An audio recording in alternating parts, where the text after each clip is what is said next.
Hi friends, what's up? This is RK from 360 Reader. It's time to learn how to permanently delete messages on iPhone and iPad. It's worth pointing out that when you delete any message in iOS 16 or later, it continues to exist on your device for up to 30 days. And in some cases, your message may stay up to 40 days on your device before being permanently deleted. So just in case you're looking for a way to permanently wipe out all the messages that you had recently deleted, this tip is for you. That all being said, let's jump right in. Before getting started, make sure you have subscribed our YouTube channel and hit the bell icon so that you won't miss any update from 360 Reader. First and foremost, open the Apple Messages app on iPhone and iPad.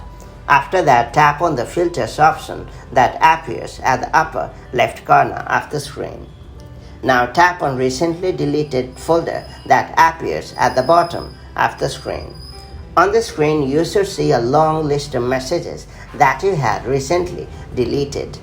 Do note that conversations show the days remaining before deletion. After that time, messages will be permanently deleted, and this may take up to 40 days. Now, if you want to delete any specific message, simply select it and then hit the delete button at the bottom left corner of the screen. And if you want to delete all the messages at one go, hit delete all and then confirm it in the pop-up, and you are pretty much done.